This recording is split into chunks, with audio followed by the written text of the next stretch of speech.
오늘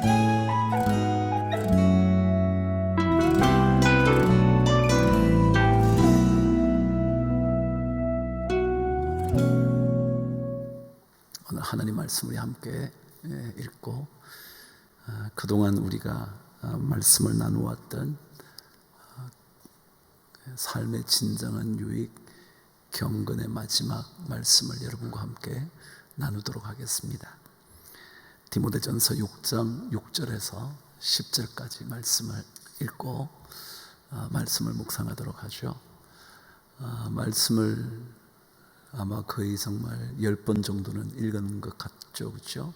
그러니까 말씀을 읽으시면서 다시 한번 이렇게 묵상해 보시면 좋지 않을까 생각이 듭니다. 저와 함께 6절부터 시작하겠습니다. 시작. 그러나 자족하는 마음이 있으면 경건은 큰 이익이 되느니라. 우리가 세상에 아무것도 가지고 온 것이 없음에 또한 아무것도 가지고 가지 못하리니 우리가 먹을 것과 입을 것이 있은즉 족한 줄로 알 것이니라. 부하려 하는 자들은 시험과 올무와 여러 가지 어리석고 해로운 욕심에 떨어지나니 곧 사람으로 파멸과 멸망에 빠지게 하는 것이라. 돈을 사랑함이 일만하게 뿌리가 되나니 이것을 탐내는 자들은 미혹을 받아 믿음에서 떠나 많은 근심으로서 자기를 찔렀도다. 아멘. 제가 여러분을 위해서 다시 한번 이 말씀을 읽어드릴 테니까 눈을 감고 한번 이렇게 묵상해 보세요. 설교는 충분히 들었을 법하고요. 이 말씀이 우리의 영혼의 깊은 곳에 자리를 잡고 있으면 우리는 많은 근심으로부터 벗어날 수가 있습니다. 많은 무거운 염려의 짐으로부터 우리는 가벼워질 수가 있습니다.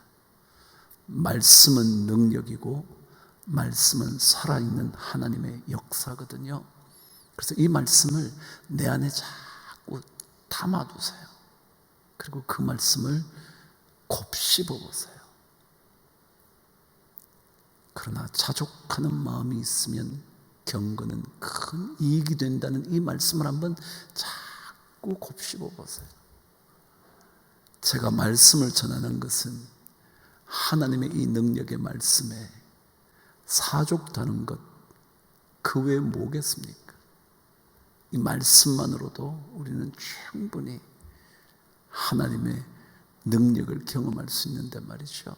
그래서 여러분 눈을 감으시고요. 제가 한번 이 말씀을 6절부터 10절까지 읽어드릴 테니까 가만히 한번 묵상해 볼 수 있게 되기를 바랍니다.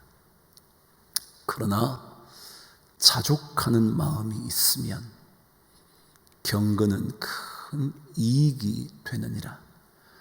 우리가 세상에 아무것도 가지고 온 것이 없음에 또한 아무것도 가지고 가지 못하리니 우리가 먹을 것과 입을 것이 있은즉 족한 줄로 알 것이니라.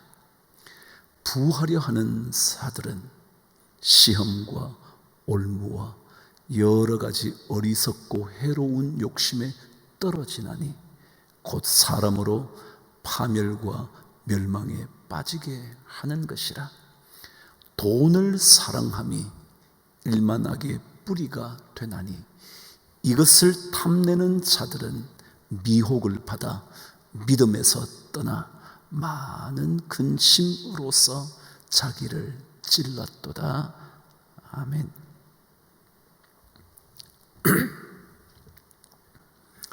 여러분 혹시 버킷 리스트라는 말을 들어보신 적이 있으신가요? 들어보셨을 것 같죠? 죽기 전에 해보고 싶은 일들의 목록이라는 낱말 용어입니다. 그런데 혹시 여러분 어떤 버킷리스트를 가지고 있으신지 한번 지금 떠올려 보세요. 아, 난 이걸 했으면, 죽기 전에 이것은 한번 해보고 갔으면, 그런 것들을 지금 생각해 보시죠. 저는 여러분의 버킷리스트를 알진 못하지만 혹시라도 여러분 버킷리스트가 전부 다 돈과 관련된 것은 아닌지 한번 생각해 보십시오. 아니라고 생각하실지는 모르지만 어떤 분들은 이런 버킷리스트가 있어요. 아, 내가 죽기 전에 이집트의 피라미드는 한번 보고 죽었으면. 근데 여러분, 그것은요, 돈이 없으면 안 되잖아요. 비행기도 타고 가야죠. 해외에서 머물 만한 숙박, 숙식의 비용도 필요할 테고요. 그럼 결국 돈과 연결될 거예요. 물론 여러분이 돈 생각하고 있다는 뜻이 아니라 여러분의 버킷리스트가 돈과 연결된 것들이 참 많이 있다는 거예요. 저는 인도에 타지마할 아직 가본 적 없습니다. 이집트의 피라미드도 본 적이 없고요. 그러나 만일 그것이 제 버킷리스트가 된다면 저는 돈이 필요할 겁니다. 그래서 저는 알게 모르게 돈과 연결된 버킷리스트를 가지게 된 셈이죠. 혹시 영화 버킷리스트를 보신 분이 계시나요?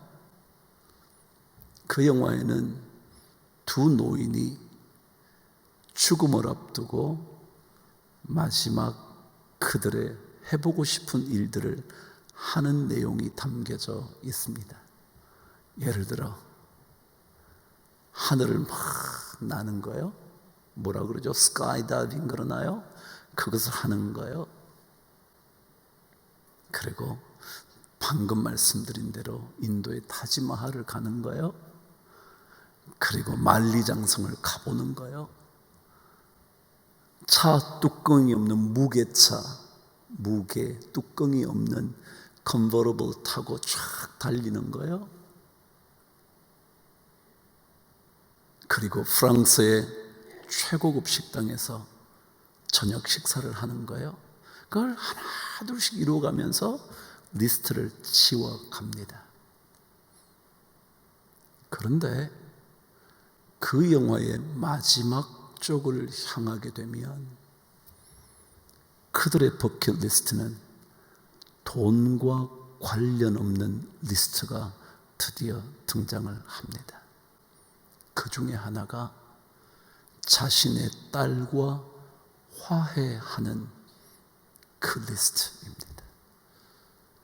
관계가 뒤틀어져서 그 딸과 만나본 적이 없는 그 딸과 화해하는 것. 이건 돈하고 관계없죠. 돈 없이도, 아니 돈과 관계없이 꼭 해야 할 인생의 마지막 리스트 중에 하나였던 거죠. 여러분, 원래 버킷리스트라는 용어는 그 어원을 살펴보면 섬뜩한 내용이었습니다. 중세시대에 교수형을 받게 된 사람들이 양동이를 뒤엎어 놓고, 양동이 버킷, 바켓스 말이죠. 버킷을 뒤엎어 놓고 그 위에 올라갑니다. 그러고 나면 올무가 목에 걸립니다. 그러면 누군가 와서 그 버킷을 차버립니다. 그러면 매달려서 최후를 맞게 되죠. 그래서 사람들은 kick the bucket, 바켓을 차버린다. 인생의 끝이다. 그 얘기입니다. 그러니까 이 양동이가 차버려져서 없어지는 순간이 바로 눈앞에 있는 그때에, 그 전까지 그 순간에 하고 싶은 게 뭐 있는지, 그것은 분명히 돈과는 관계 없는 것이겠죠. 돈으로 할 수 있는 것만은 아닐 거라고요. 우리는 알게 모르게 모든 것을 돈과 연결을 시킵니다. 행복하지 못한 이유도 돈 때문인 것 같고요. 사람들에게 인정받지 못하는 이유도 내가 돈이 없는 사람이기 때문에 그런 것 같고요. 남편에게 무시받는 이유도 우리 집안이, 친정집이 돈이 별로 없는 집안이어서 그렇다고 생각을 하게 되죠. 그 영향이 자녀들에게까지 미쳐서 자녀들도 돈이 좀 모자라면 자기 인생은 참으로 불행하다고 생각할 뿐만 아니라 그것 때문에 가정을 깨트려도 아무런 문제가 없다고 생각하는 삶을 어느새 살게 된 것 같습니다. 그러나 돈으로 할 수 있는 것보다 돈으로 할 수 없는 것들이 훨씬 더 소중할지도 모르고 가치가 있는 것일지도 모릅니다. 제가 여러분에게 돈을 벌지 말라든지, 아니 돈이 그리 가치가 있지 않다고 말하고 싶은 것도 아니고, 다만 돈으로 할 수 있는 그 무언가에 너무 매달려서는 안 된다, 그 생각을 나누고 싶은 거죠. 근데 그것은 제 얘기가 아니라 하나님의 말씀이잖아요. 돈을 사랑함이 일만하게 뿌리가 되나니 그럽니다. 여기에 돈을 사랑한다는 말은 제가 여러분과 헤어지던 그 주간에 여러분에게 말씀드린 것처럼 그것이 없으면 안 될 것 같다고 생각하게 될 때 그게 돈을 사랑하는 것이라 그랬잖아요. 사랑이라는 것이 그런 거잖아요. 그 사람이 없으면 못 살 것 같고, 그 사람이 떠나가고 나면 내 인생은 무의미할 것 같은 그 생각이 들 때 사랑이라는 단어를 사용하잖아요. 그것처럼 돈이 없으면 내 인생은 어떠한 것도 이룰 수 없다고 생각하게 되는 돈을 사랑하는 것, 그것은 일만하게 뿌리일 거다, 그런 겁니다. 일만하게요, 수많은 악들이 그곳에서 계속 쏟아져 나오는 겁니다. 하나를 자르고 나면 뿌리가 남아있는 한 또 나옵니다. 이쪽 가지를 완전히 쳐버렸는데 또다시 그 뿌리를 통하여 또 하나가 스물스물 기어 나옵니다. 악이 멈추지 않는다는 겁니다. 돈을 사랑하기 시작하면 말이죠. 돈에 빠져들기 시작하면 말이죠. 빠져들기 시작하면 빠져나올 수 없게 된다는 겁니다. 그래서 성경은 돈을 사랑하는 것을 두려워해야 한다고 가르쳐 주는 것 같습니다.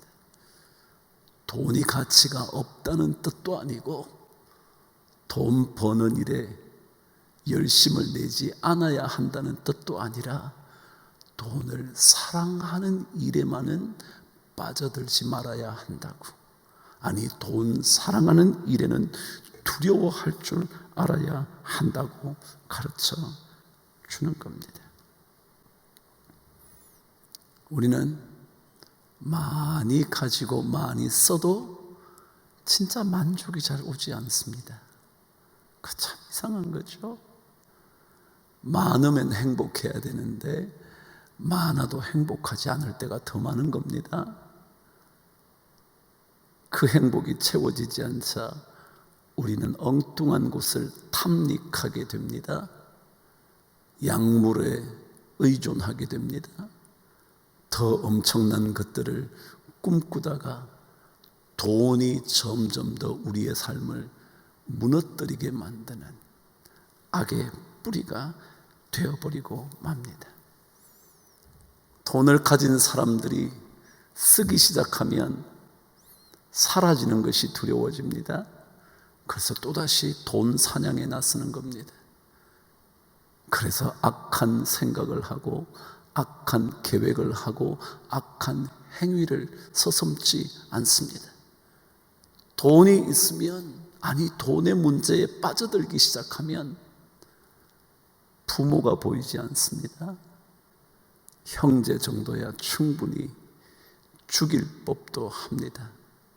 그게 돈이 가져오는 무서운 악의 세력일지 모르겠습니다. 돈이요? 필요한 것임에도 하나님은 사랑하지는 말라고, 사랑하는 일에 두려워해야 한다고 가르쳐 줍니다. 소유가 만일 우리 존재 전체가 되어버린다면, 내가 가지게 되는 것이 내 인생의 전부인 것처럼 되어버린다면, 소유가 사라지면 여러분은 아무것도 아닐 겁니다.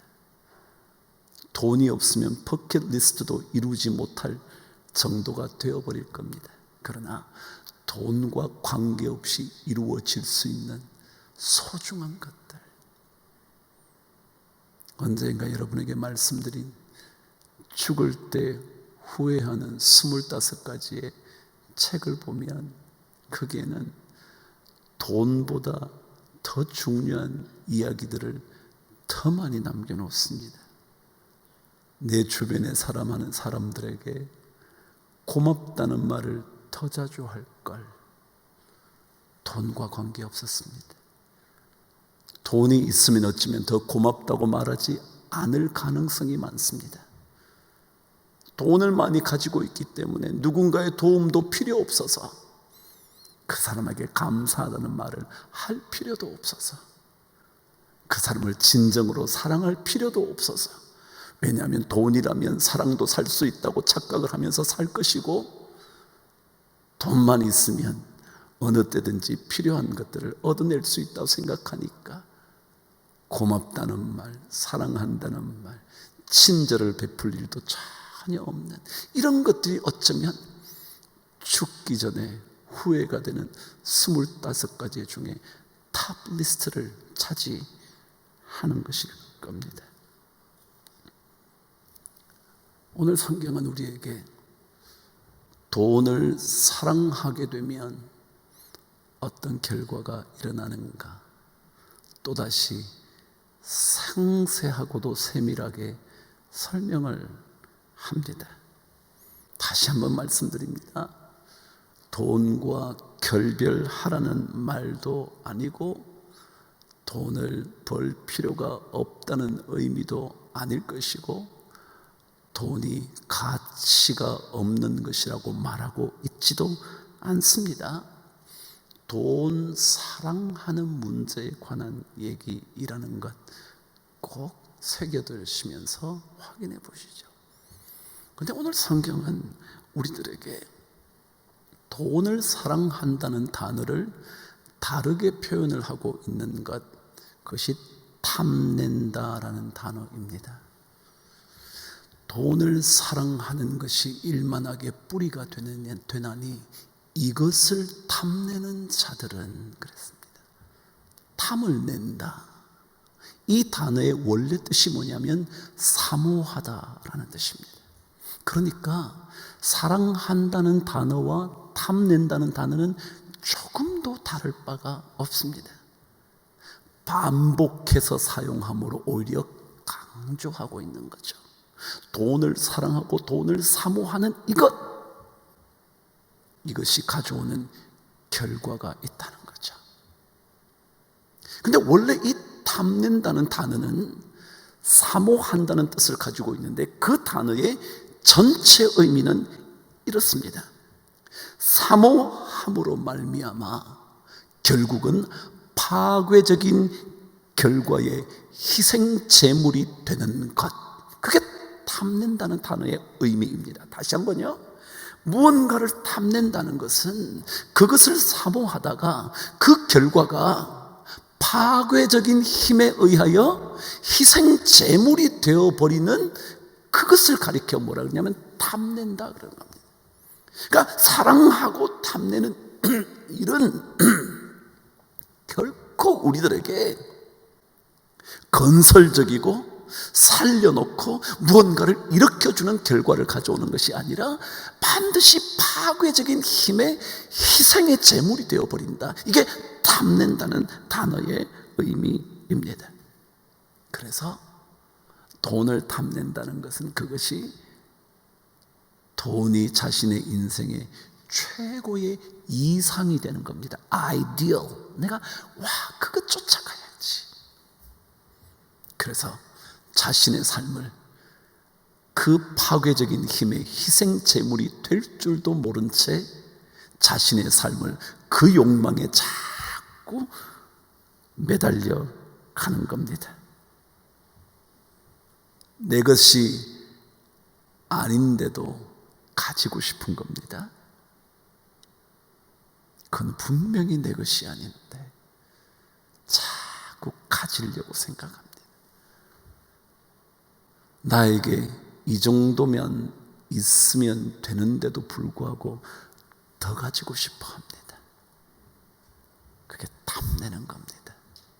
성경 말씀 그대로 먹을 것과 입을 것이 있은즉 족한 줄 알아야 함에도 불구하고 그것 가지고는 되지 않을 거라고 자꾸 생각하면서 탐내는 겁니다. 그래서 이 탐욕이라는 것은 멈추지 않는 감정을 의미한다 그랬습니다. 멈추지 않기 때문에 결코 이것은 우리에게 만족을 가져다 주지 못하는 겁니다. 절대 자족할 수 없다는 거죠. 그런데 오늘 이 성경은 이 탐욕이 어떤 결과로 가고 있느냐 하면 이것은 우리로 하여금 미혹을 하게 한다 그랬습니다. 이것을 탐내는 자들은 미혹을 받아 그랬습니다. 미혹은 뭐냐면 길을 잃어버리는 겁니다. 진짜 만족의 길이 여기 있는데 그 길을 잃어버린 채 계속 딴 길로 가는 겁니다. 마치 잃어버린 길 미로를 가는 겁니다. 가기는 가는데 전혀 엉뚱한 길로 가는 겁니다. 만족을 얻기 위하여 따라가고 있는데 그것이 미혹이기 때문에 전혀 엉뚱한 불만족의 인생의 길을 계속 걷게 하는 겁니다. 이게 탐욕이라는 겁니다. 돈을 사랑하는 겁니다. 돈을 사랑하니까, 돈을 탐내니까 그것이 진짜 우리에게 행복을 가져다주는 길로 가게 하는 것이 아니라 미혹이 되어서 다른 길로 자꾸 가게 합니다. 가면 갈수록 그 길은 잘못된 길입니다. 가면 갈수록 길을 잃게 됩니다. 어디로 가고 있는지 알지 못한 채 자꾸만 가는 겁니다. 돈을 사랑하면, 돈을 탐내면 삶은 그 유혹 때문에 가지 말아야 할 길을 자꾸 선택하게 됩니다. 유혹이란 빠져드는 것이라 한번 빠지면 나오기가 어려워.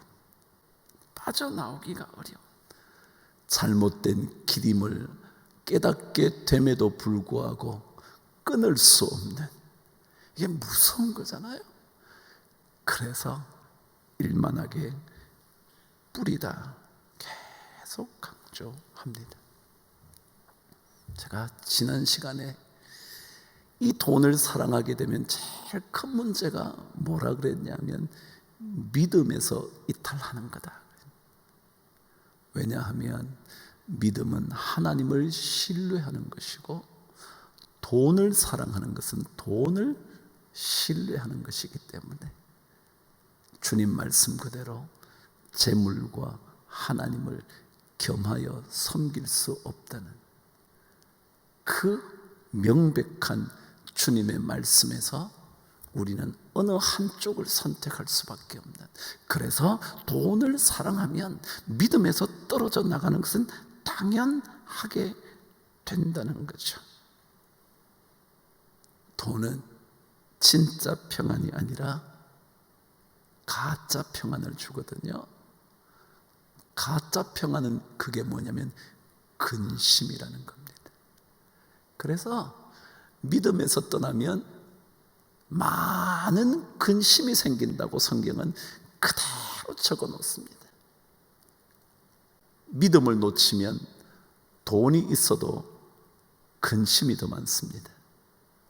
더 벌지 못하는 것이 근심이거나 아니면 있는 것이 사라지는 것이 근심이거나 둘 중에 하나입니다. 그래서 끊임없이 근심이 우리를 계속 붙잡고 빠져나가지 못하게 만듭니다. 그 마지막 결과가 오늘 성경은 미혹을 받아 많은 근심으로서 자기를 찔렀다 그랬잖아요. 지난 시간에 말씀드렸잖아요. 찌른다고요. 그래서 점점 더 피를 흘리는 겁니다.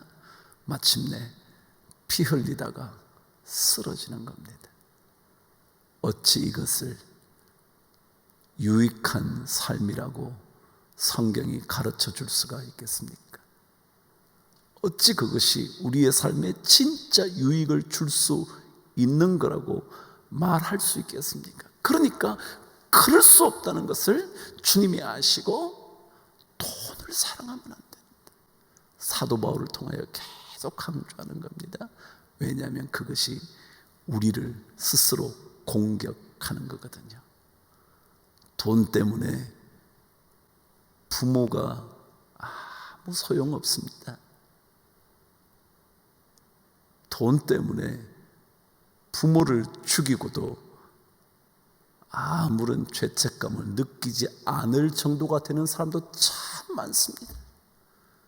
돈 사랑이 악이거든요. 그래서 우리는 주님을 신뢰하고 주님을 사랑하는 법을 자꾸 익혀가는, 이게 경건의 삶이고 이것이 스스로를 찌르는 것이 아니기 때문에 우리를 더 멋지게 만드는 일이고, 그리고 그것이 우리로 하여금 많은 근심에서 빠져나오게 하는 것이라는 거죠. 뻔한 이야기지만 신앙인들은 결국 돈보다는 하나님이 조금 먼저여야 합니다. 하나님이 먼저여야 합니다. 하나님이 우선되어야 합니다. 하나님 사랑이 먼저여야 합니다. 그렇지 않고서는 다른 것들을 사랑할 수밖에 없는 인생의 길을 걷게 되기 때문에 그렇습니다. 제가 오늘 한 가지 말씀을 드리면서 10번째 설교, 경건의 진정한 유익에 대한 얘기를 마쳐보도록 하죠. 제가 여러분과 만나지 못할 때 책을 읽어드린 게 있었죠. 그 중에 하나가 바이올린 제작하는 장인의 이야기, 여러분에게 들려드렸습니다. 근데 그분의 두 번째 묵상집이 나왔는데 제목이 바이올린과 순례자라는 책이었습니다. 그 책에는 이런 얘기 하나가 담겨져 있습니다. 어느 날 미국에 있는 변호사 한 분이 자기에게 그 변호사의 딸을 위하여 바이올린 하나를 제작해 달라는 제작 의뢰를 한 겁니다. 근데 알고 봤더니 이 변호사도 바이올린을 수준급으로 연주할 수 있는 사람인 거였습니다.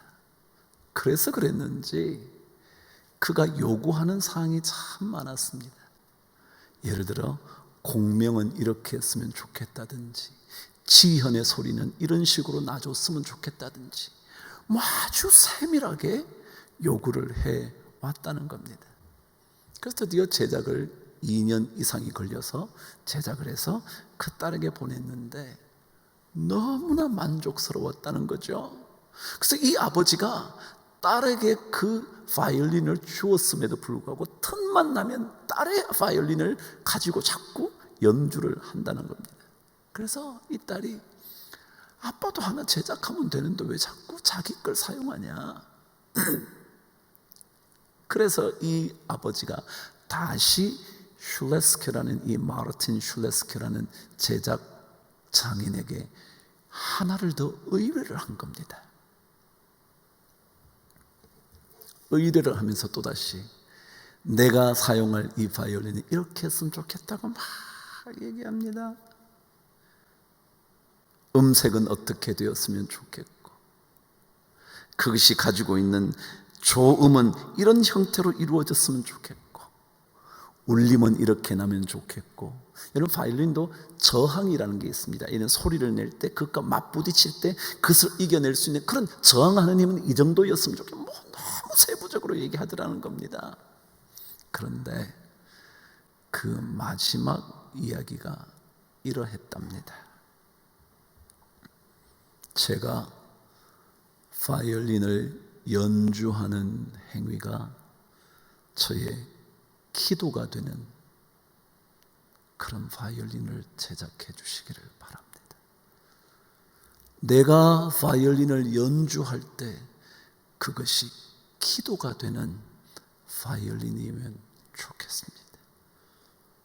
연주하면서 기도할 수 있는 그런 바이올린을 만들어 주시기를 바랍니다.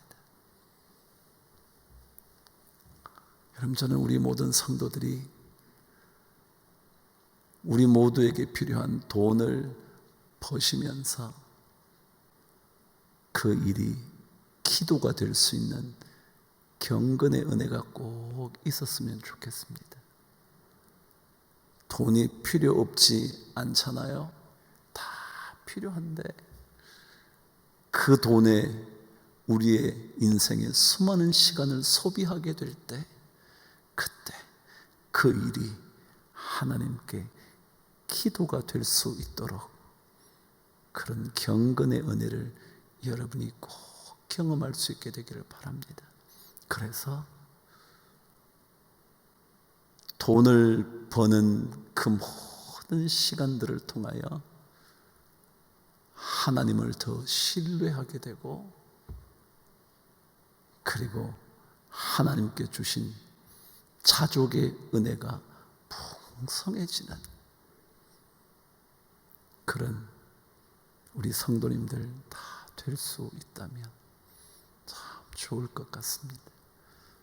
바이올린을 연주하면서 기도가 되는, 돈을 벌면서 공부를 하면서 자신의 일에 매진하면서 기도가 되는 그런 경건의 은혜가 우리 모든 성도들에게 넘치기를 주의 이름으로 축복합니다. 기도하겠습니다. 하나님 아버지, 2주간을 영상으로 예배드리다가 오늘 다시 주의 거룩한 성전에 우리의 발걸음을 옮겼습니다. 아직까지 영상으로 드릴 수밖에 없는 환경에 계신 분들이 참 많습니다. 그곳에서나 이곳에서나 하나님을 간절히 사모하는 마음만은 결코 달라지지 않도록 주여 도와주셔서 그곳에서 하나님의 은혜가 쏟아지는 경험, 하나님을 더 깊이 만나는 은혜의 카이로스, 그때를 경험하는 우리 모든 성도들 되게 하여 주시옵소서. 특별히 돈 때문에 어려운 시기를 지나가고 있는 성도들이 돈의 문제를 맞닥뜨릴 때마다 그것이 오히려 하나님께 기도가 되는 경건의 놀라운 시간이 되도록 주께서 복을 내려 주옵소서. 나라와 교회와 성도들을 지켜주셔서 하루속히 코로나 바이러스의 위험으로부터 주님 우리가 벗어나 다시 한번 주를 위하여 세상을 아름답게 하는 거룩한 역사를 일으키는 교회가 꼭 되도록 도와주시옵소서. 우리 주 예수 그리스도 이름으로 간절히 기도드리옵나이다. 아멘.